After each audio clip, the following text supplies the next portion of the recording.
Hello everyone. So I know everyone has seen the video by now of the YouTuber Pro Life Travel, his home being raided.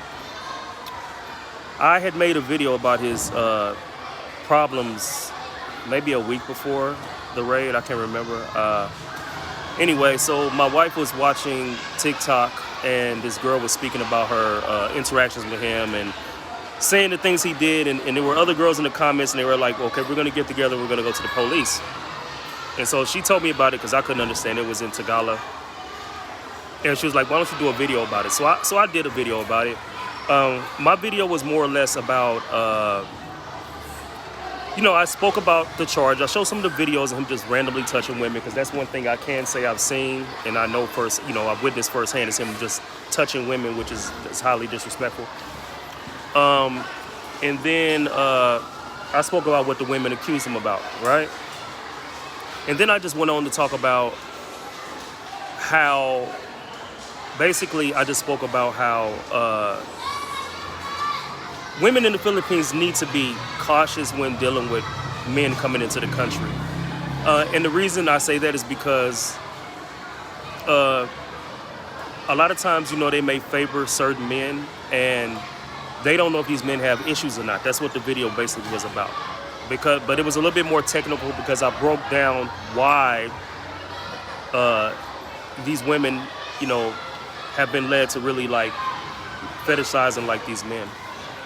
But anyway, make a short story shorter, his fans, they got really triggered and they got violent in the comments.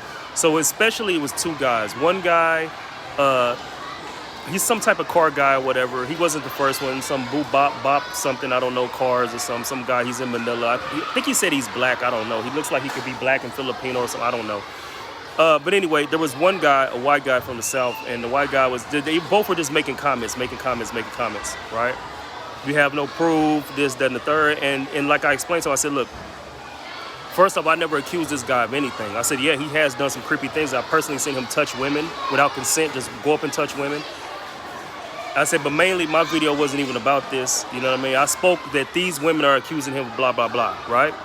But anyway, one guy made a comment that I really didn't care for, and I messaged him and said, hey, I can tell, this is a white guy from the South. I said, what you just called me, is disrespectful, right? And I advise you not to speak that way. So anyway, the other guy, the car guy, saw me respond to that guy about that comment. He got triggered and he just started, oh, you got some balls, and he wanted to fight me. And he sent me a video where he was talking about an altercation where he says he beat up a guy with using Muay Thai or whatever, I don't know. And he was just being very disrespectful. Very, very disrespectful, right? And saying he wanted to see me come to Manila. We could get down, we can go in the ring, whatever, right? And then, so, I messaged him and I asked him, I said, I'm glad I'm not as foolish as you, because I basically told him, like, look, you saw me speaking to another guy about something he said and you got triggered and got mad, right? But first off, you were mad about this video about somebody I doubt you know. And then you saw a comment, me saying something to someone that said something disrespectful, and now you want to fight me. I said, first off, you know nothing about me. You don't know where I come from. You know my history, nothing about me. And, is that really a smart thing to do? You know what I mean? What is your reasoning behind that, right? You know nothing about me. And I think he kind of like rationalized it and thought about it, and he just like backed off. But now the other guy went so far as to, like, he looked at the videos and he said he knew the area I was in, and he posted in the comments my condo complex.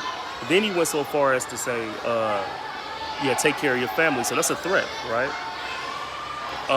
And then a few days later, he messaged me, meet me at such and such mall at 2 p.m. by the grocery store. And I'm like really, like, you know what I mean? Like, if this guy comes to the area, if you know where I live, if you come to the area and you jump out and you run up on me, then it is what it is. And we'll, that's all I can say. As far as telling me to come somewhere, and especially where he was talking about, there's like a lot of police right there. And I'm like, nah. You're like, you're trying to get me to go to jail or whatever. I don't know. But anyway, so yeah. So my wife saw the comment about the where we live, and she's like, take the video down. So I took the video down. People started messaging me, hey, where's the video? And I explained to someone what happened and why I took it down. They're like, oh, okay, stay safe. Like this guy has some crazy fans, some crazy trolls. And then like a day or two later, they did the police search. You know what I mean? So I don't know. Some of you guys, man, is just, I don't really understand some of these people dealing with this whole situation. Why you feel the need to defend someone or whatever. That's just like, you had the guy in that was running around Thailand or whatever, Floyd or whatever his name, and he got caught up in Brazil with some pretty serious charges. That's like me trying to defend this guy. Like, why would I try to defend him? I have no connection to this guy. What he does not affect me. It does not determine, you know what I mean? Nothing that has nothing, no bearing on me. I would never try to defend him. The guys, from what I know, the guy's a creep. You know what I mean?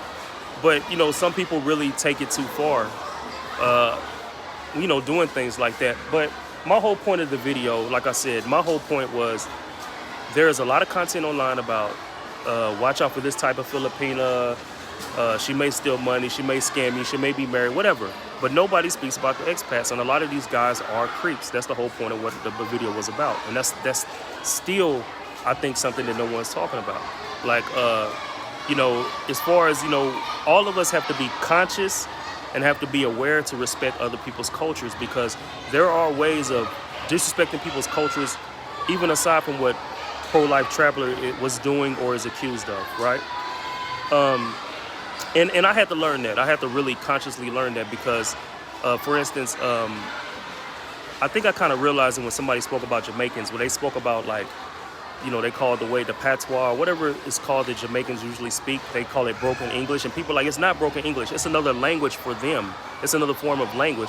So people may get disgusted with how they talk or may get offended with how they talk, but that's their language. That's their form of English.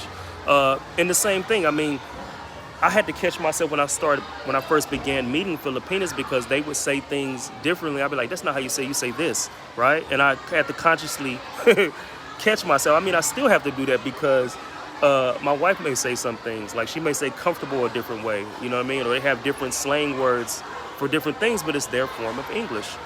And so, aside from that, it's just something we all have to do, because if you're like me from the Western world, you're brainwashed to think that Western ways are superior to these people's ways, to Nigerians' ways, to, Thai people's ways, whatever.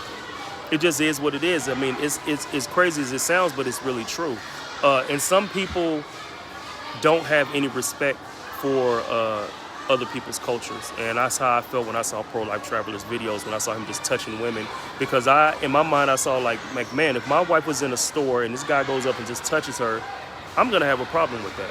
You know what I mean? You can say I'm trying to be tough or whatever. I would have a problem with that. But that's basically what I wanted to say. Hey, I wish him the best, because he does have a wife and son. Some people try to say they're not married, it's not his son. I don't know. There's still a kid involved. He was supporting the kid, he was supporting the woman, and I hope they come out all right. Hopefully. We'll see. You know what I mean? Who knows what will happen. But yeah, I think people need to stop living through the internet, stop taking things so serious. You know what I mean? Some people are really invested in this, and to go so far as to threaten someone or different things people are doing is ridiculous. I don't know, but you all enjoy your day. So in a few weeks, we may have an interview from one of the girls that is accusing him. We're waiting to after the stuff he has with the court pans out, because we don't want to be doing something that may influence that one way or the other. But yeah, we'll see. Get our side of the story, maybe answer a few questions. Hopefully we do get that interview. But enjoy the rest of your week. Don't live through the internet. It's not that serious. And you all enjoy the rest of your day.